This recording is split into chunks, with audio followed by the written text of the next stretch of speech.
It's time to learn how to let go of A and mindlessly cycle through power items. Alright, jokes aside, this analysis video is going to be centered towards the concept of bagging. Camping in the back for half the race, then catching up with a bunch of power items. Let's start yeehaw in there, bud! Starting things off is my least favorite track in the game, Yoshi Circuit. Now, each of these races is from a lounge match I played on Saturday, as I wanted to focus more on the individual bagging rather than the team bagging, at least for this analysis video. But regardless, I absolutely despise this track online, and even though I did really well this race, you'll soon see why I hate this track so much.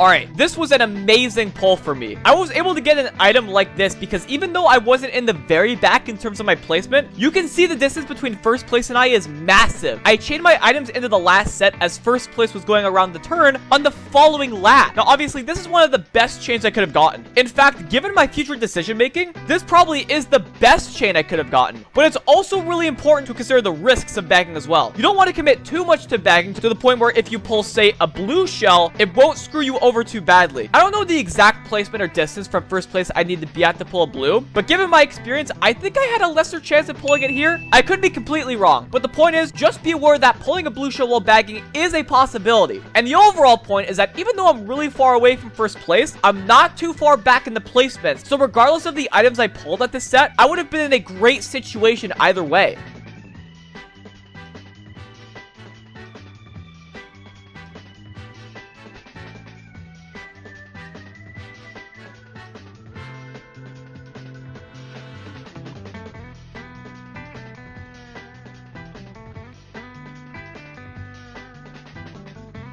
Alright, let's talk about this. Truth be told, I did not predict this shock.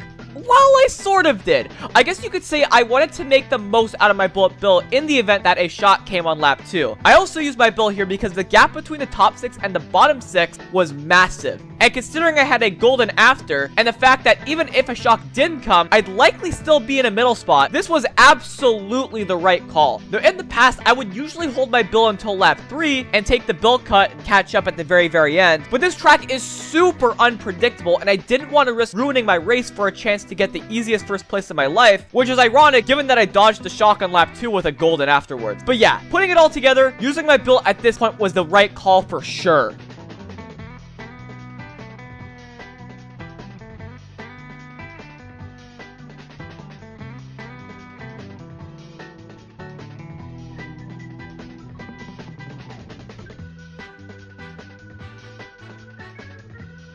I have mixed feelings about how I played this beginning of lap 3. Now, obviously, I wanted to golden through the shortcut and ideally activate my boo just before first place inevitably redded me. I was in a bit of a tight spot because of the 2 shells in front of me, and I thought that if I stopped goldening midway through, the guy in third would have greened me. I think I was kind of right in what I did, but I think the best call would have been to just tap my ZL button to golden once, get it going, then when it would be about halfway done, golden past both of the 2 people in front of me. I would have way more time to activate my boo before getting redded, and I would have had nearly the same chance of getting greened as I did in this clip. So I almost played this perfectly, but not quite. I mean, I still got hit. And yeah, I made sure I used my boo while in first before getting past so I could guarantee a mushroom. I could have stolen the guy's red as shown here, but in the moment, all I wanted was a mushroom for recovery. At the same time, there's a chance that if I waited for the guy to pass me, I could have got trailed before activating my boo. There's a ton of variables to consider here, but all in all, I played this part of the race just alright. Eventually, it didn't matter because I took the guy out of first place when he screwed up, and not much else happened after that. So yeah,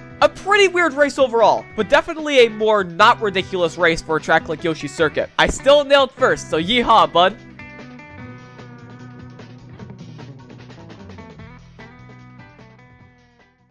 Next up, we got Donut Plains 3. There weren't many significant moments in this race, but I want to go more in depth about the strategy I usually use here, and partially why I didn't follow through with it in the best way possible. If you've seen a Road to Grandmaster episode with Donut Plains 3 in it, you'll probably know what I'm talking about.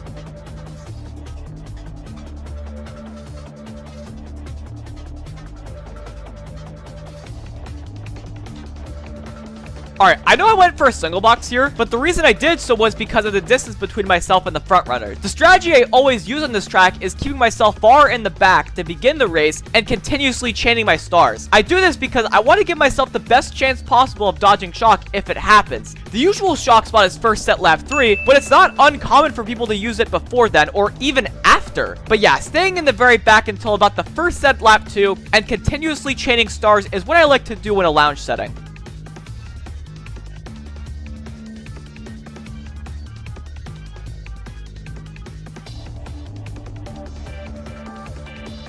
Alright, I feel like I could have played this part of the race a little bit better. I think I was definitely trying to catch up too quickly for my strategy on this track, and I believe this is the reason I pulled triple shrooms at a blue at the first set. This was a terrible chain, and I would have much preferred to pull a star and chain invincibility for as long as I could in the event of an early shock. For this reason alone, I think I should have been a little further in the back to give myself a better chance of pulling a star, or even a build for that matter. I wasn't in a terrible situation after pulling this set of boxes, but I think long term, it would have been a lot better for me to chain my items further in the back.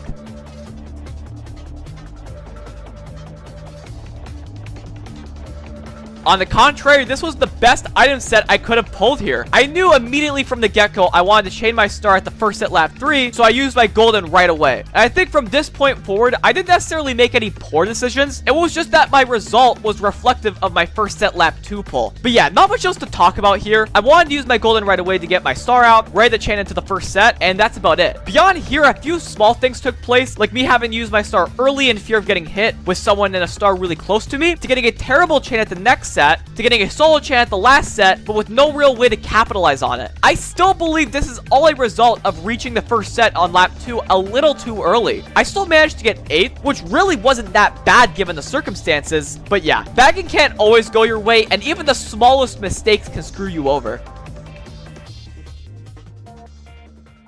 Lastly, we have Toad's Turnpike. Now, this isn't necessarily a bagging track, but I did end up screwing myself, thus falling into the back, and everything that happened in the second half of the race was a result of the bagging I did later on.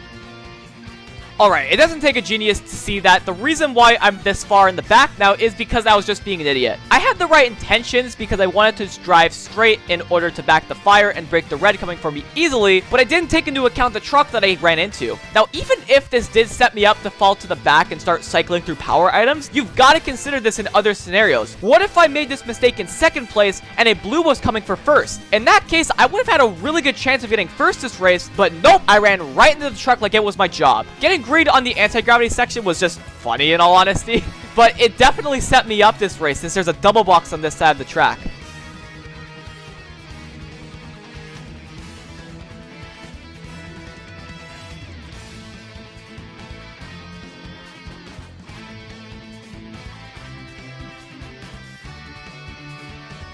Yeah, this was absolutely the best case scenario here. There's not much to analyze since this was just a matter of me using my star early in order to not get hit by the guy's red as shown here, whether he trailed me or threw it at me. I wanted to cover all of my bases. You can also see here that I pulled a star at the following set, so I think even if I didn't dodge the shock here, I would have been in a great situation in the race anyways. I probably wouldn't have chained invincibility since there isn't another item set for a while, but having a star on triple shrooms in this position, dodging or not, is nearly the best case scenario.